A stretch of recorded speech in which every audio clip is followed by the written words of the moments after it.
I am as old as time and 100 feet tall. My skin is yellow and my ears hear all. To all who seek my wicked puzzle, enter now into the struggle.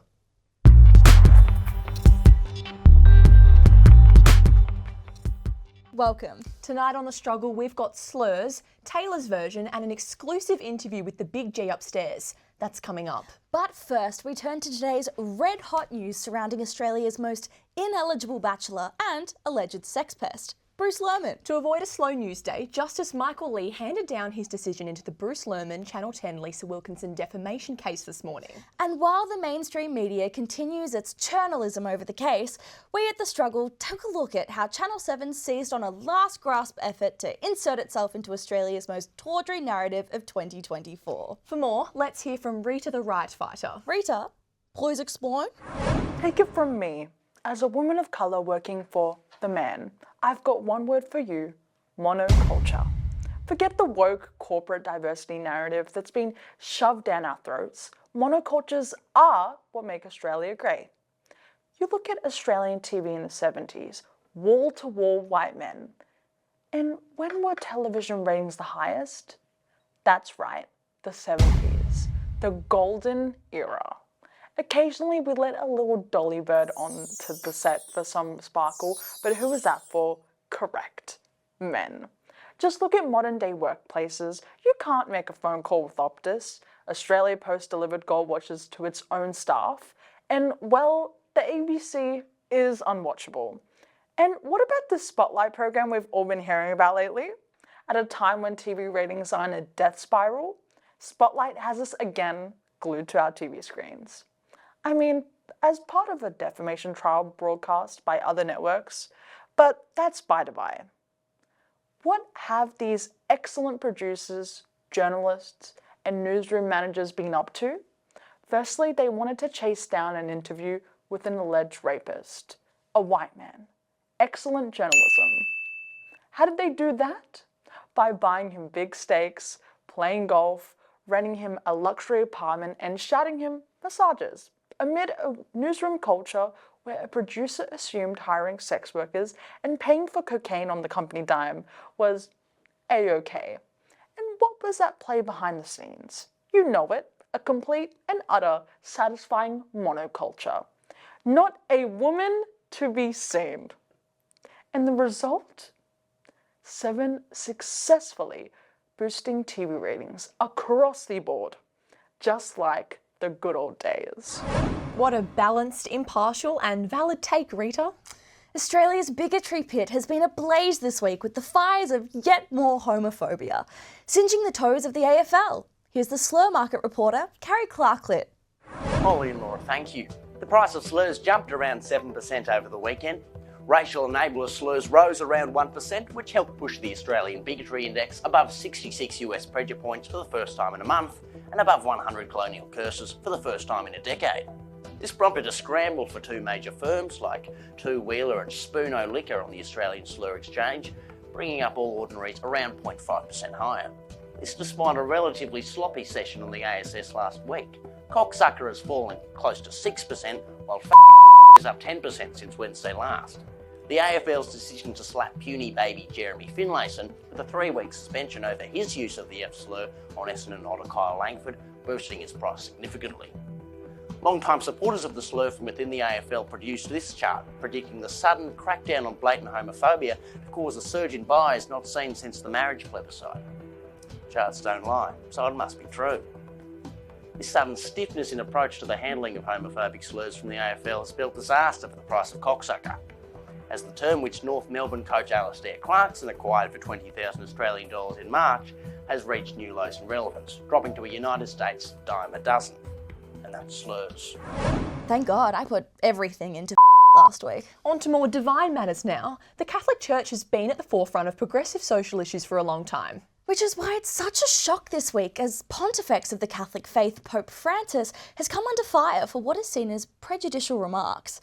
In a world-class exclusive, we have managed to score an interview with God. I knew Catholic school would work out for me. Yep, those totalitarian uniform rules and mandatory Friday masses have led us to this moment. Joining us for its first time this season, known by many names, the Ancient One, Yahweh, Stephanie, please welcome God. God, we can't believe you have responded to our prayers and have joined us tonight. Welcome. Ah, yes. Well, how could I ignore your nightly meltdowns, begging me for compelling, not George Pelling, but compelling content for your program? Well, can I just say what an honour it is to be in your presence, Madam God? Your godliness, could you please elaborate on the Vatican's recent report? I am disgusted at the performance of my ex-bestie, the Pope. After giving blessing to same-sex couples, the bitch has stabbed the queers in the back, arguing the theory of reassignment surgery, surrogacy and gender is a threat to human dignity. Right, Miss God. You mentioned you're opposed to the Vatican's Catholic doctrine, but where has this sudden disapproval come from? Well, you see, after publishing my historical fiction fantasy novel, The Bible, I had a change of heart. I'd got it all wrong. An old slag like me has no right in oppressing the fruity tooties. It's honestly just disappointing Francis hasn't modernised as I have. The Vatican quotes, sex change intervention risks threatening the unique dignity the person once had. He also believes children should be fully human rather than artificially induced. Like, no IVF. More proof that the man is a two-faced Gemini. On one hand, approving gay marriage, but on the other, going behind their backs and denying the gays the ability to have children. Wait, but I'm a Gemini. Well, the Vatican also describes gender theory as an ugly ideology and that biological sex and the role of gender are not separated. What do you have to say about the public cancelling him because of that, oh great and powerful Yahweh? Francis's words are appalling, and at this point in time, it's honestly embarrassing to have him hold my place and act as my voice. What I believe is that everyone deserves to be loved by whomever they desire. Yet I'm still single. But let's just say the old mate Pope won't be in duty for much longer. I'll hope you'll kumbaya as the story develops, my lord. Indeed I shall, my golems. Like father, like son, they both took long journeys to get here. The God of Moses and Abraham, coming to us there via the Frankston line. Anyway, from one religion to another. Taylor Swift. Time out, I said I wasn't doing this. Laura, come on. We're all Swifties here. No, Molly, I am not a fan. Taylor can be a billionaire, but I draw the line at not good English. Like, how do you not know how to use grammar? Well, Laura, if you're referring to the title of her soon-to-be-released album, Tortured Poets Department, where she seems to have left out the apostrophe before the S in the word poets, I think you're being a little harsh. So you knew exactly what I was talking about. Interesting, that one. And I have several valid criticisms of Taylor, by the way. Right, well, Laura, you need to calm down. You see, Taylor is kind of our modern-day Shakespeare. Cringe. She is such a lyrical genius that she has every right to invent her own grammar. Taylor's version, if you will. I guess you can't get spell check on private jets. Well, I guess you can't appreciate a girl boss dominating the world. I guess you can't see another white woman weaponizing feminism for her own capitalist cause. Say that one again. Woman? Woman?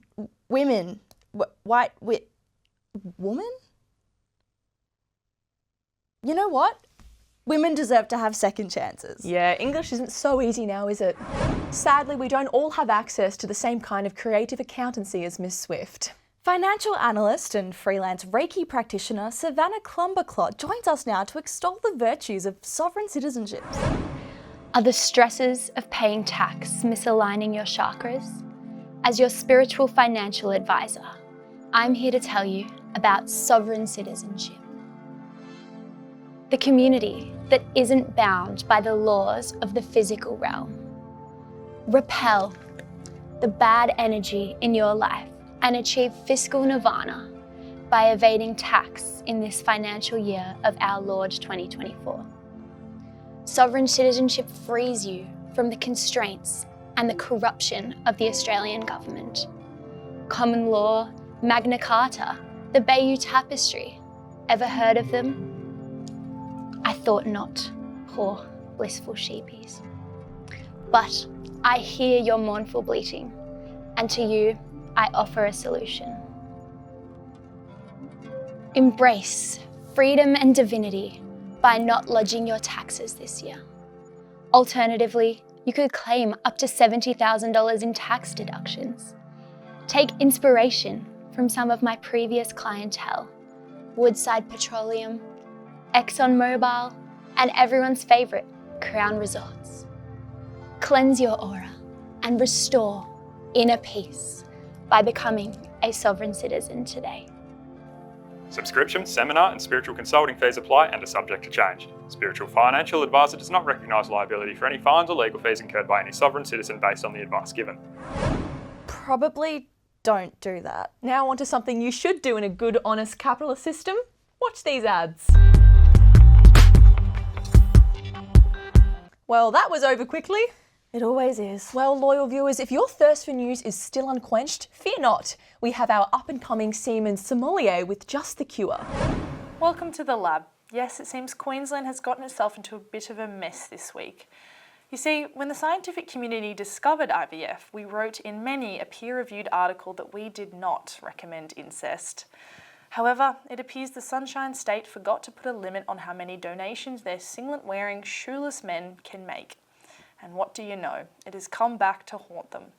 A woman has discovered several siblings she didn't know about, with more popping up every day. To mitigate this increased risk, Queensland scientists will now be testing samples to personally ensure genes don't get too close. So, let's give it a go. We've determined tasting is the best method, by the way. And well, since I'm the only one here, looks like I'll be putting my wine tasting skills to good use. Okay, so sample 1. Here we go.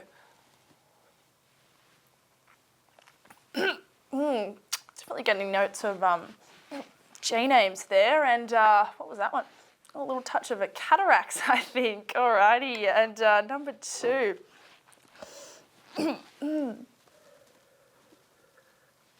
Oh, that one I'm getting, I think that's a grower, not a shower, with a few notes of latex allergy. Alrighty, and number 3 we've got here. Oh, that one is strong on the ranger. Alright, the last one.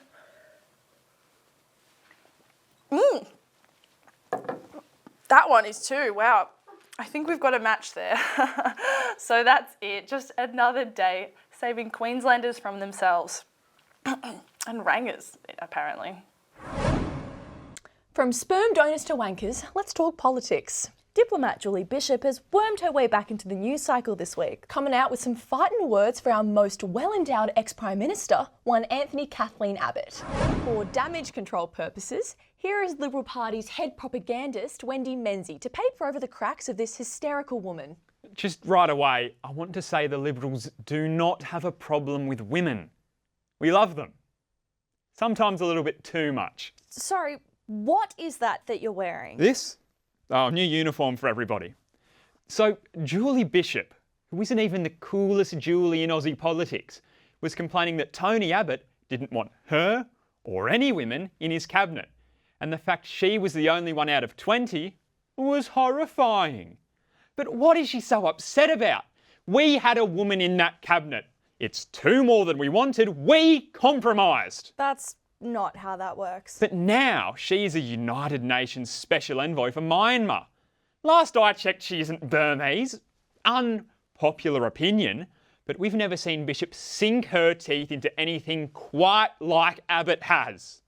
Twice. So you're unhappy with her because she's a hypocrite?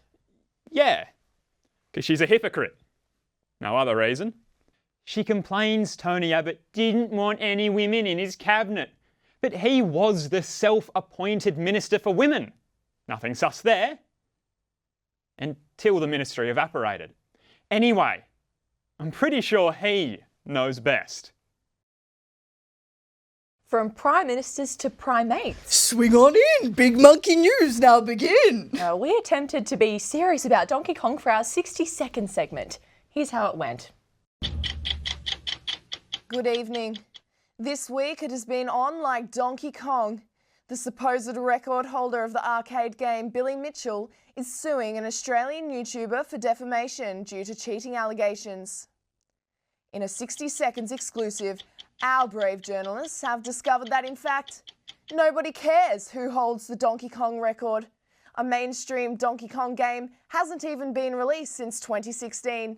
In fact, Donkey Kong itself is now 43, and we all know anything past 25 is officially irrelevant. This $450,000 case was put before a Brisbane court just this morning. However, the intern we deployed to record the verdict was so bored by the case, he forgot. This has been 60 seconds. Hard-hitting journalism at its finest. Polish Prime Minister Donald Tusk commented last week that we are entering a period of history not dissimilar to the pre-war era. This has bamboozled historians and twinks alike. Luckily, our own Girls, Gays and Theys correspondent has kept their ear to the war room door and has an exclusive regarding the nature of this mysterious looming global conflict. Hey guys, I come to you this week with a face of raw emotions to report on some seriously devastating news. As we all know, JoJo Siwa has recently morphed from being a sparkly 12-year-old rainbow bow creator to Anko Avril Lavigne. Well, now this week she has claimed to have pioneered a new genre of music called gay pop. When I first signed with Columbia, I said, I want to start a new genre of music. And they said, what do you mean? And I said, well, it's called gay pop. And they were like, Thou shalt not lie, JoJo. This is the gay equivalent of 9/11. And not only is this the worst thing to happen to the gays since their fathers, but also the second worst thing to happen to the gays since Wendy Williams' diagnosis with aphasia and Graves' disease. So, I call upon my fellow gays, bisexuals, queers, and all those in between the cheeks to join the bombardment, to avenge martyred comrades. For we must fight not only for ourselves, but for those true gay pop icons dismissed and insulted by Miss Siwa. Freddie Mercury, Elton John, Charlie XCX, Cursor, Beyonce, need I go on?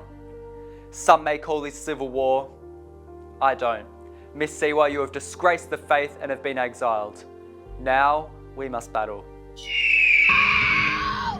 From blowing up heteronormativity to blowing smoke rings. One enterprising little boy in Queensland has this week seen his pint-sized drug empire come toppling down like a sandcastle at high tide. Luckily for us here at The Struggle, we've this week completed a sponsorship agreement with their biggest competitor.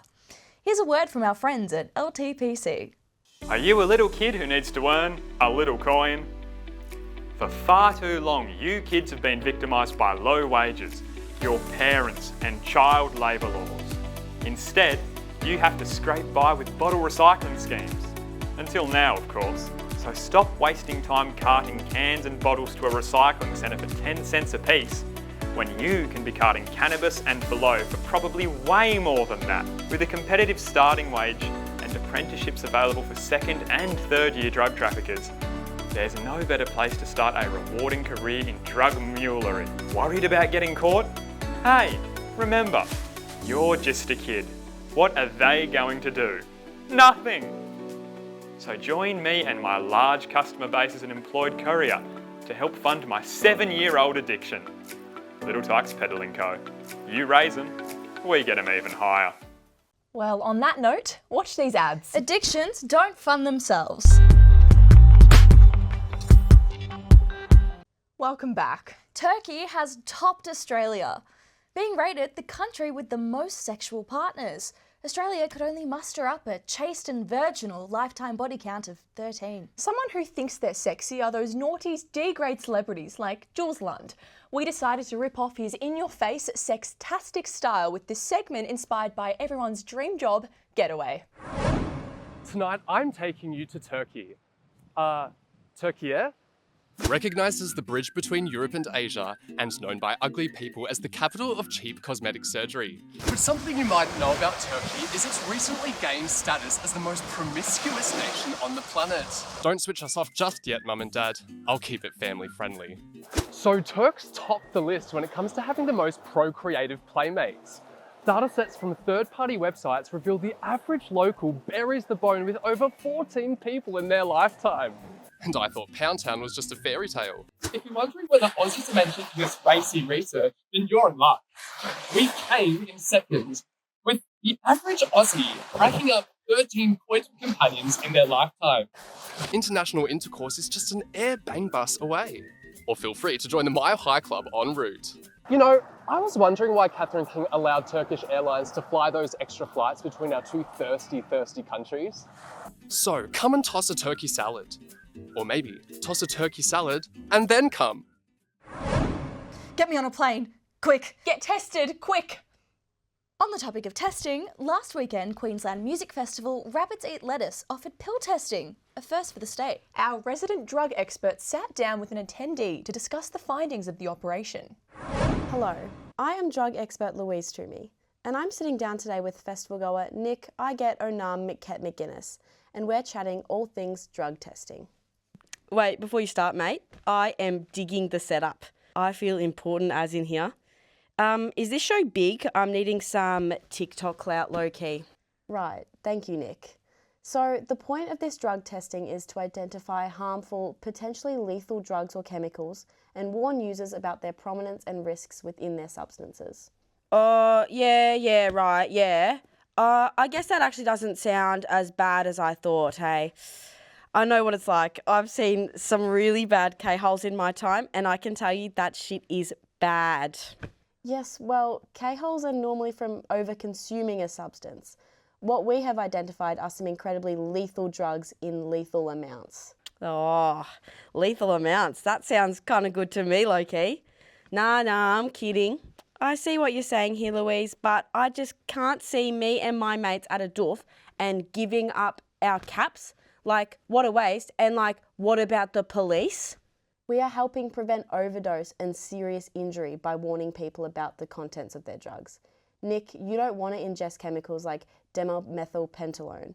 We don't know how harmful these lab-grown drugs are yet, and the process is completely anonymous.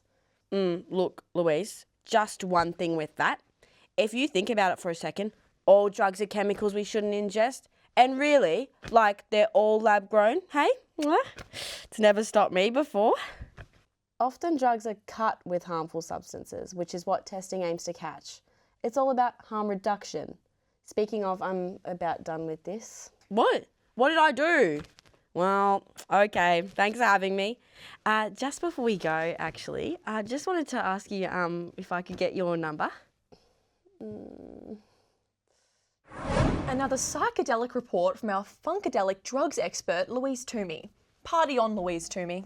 One place where the pussy party shan't be continuing is in Tasmania's iconic Museum of Old and New Art, where friendless loser Jason Lau's lawsuit against the iconic Women's Lounge exhibit has resulted in another win for the boys. Friend to men everywhere, Sienna Frackerman has more on this embarrassing series of events.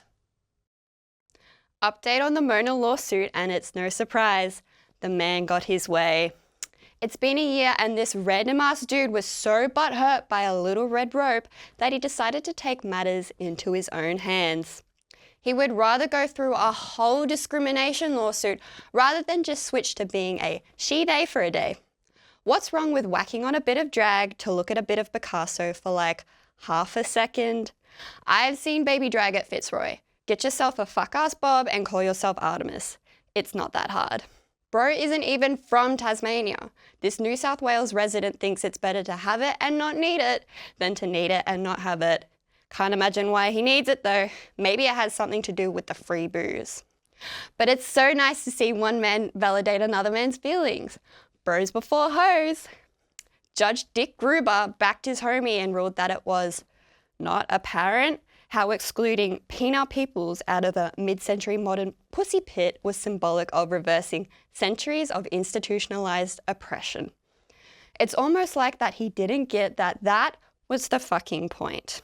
The joys of fine arts. If the ladies' lounge shuts down, that just promotes K. Charlie's message. A classic case of a guy thinking he did something. Not this time, misogyny. This historical court decision will undoubtedly have drastic effects on diversity in public toilets and gentlemen's clubs alike. Moving on from a place men are dying to get into to one others are being forced to vacate. Students and staff at Federation Uni are feeling the aftershocks of the financial earthquake that was the pandemic. Telling us where it's at from old Ballarat, here's our very own international student. It turns out Federation University has been living up to its name, saying a big FU to staff.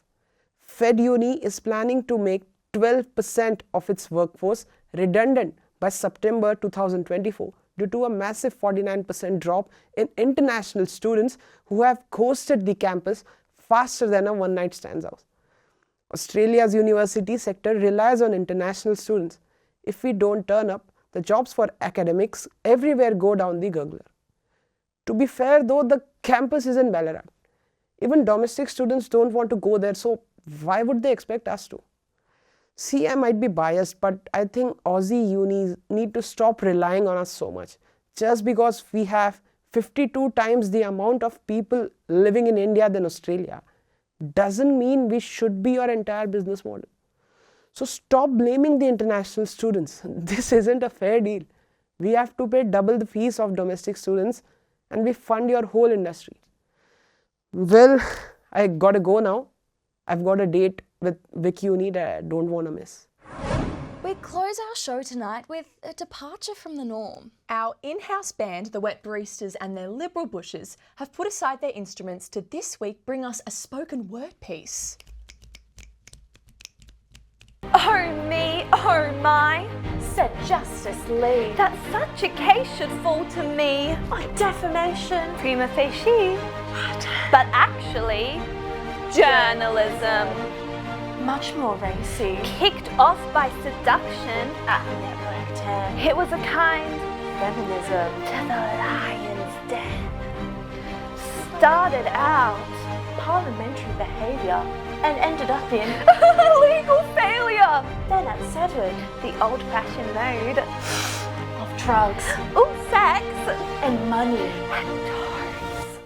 And Justice Lee sees saints and sinners. But it's the legal profession who come out as winners. And we, students of journalism, know one thing for sure. If we had just studied harder, we could have done law. Freeze! Sovereignty was never ceded. Good night, Melbourne.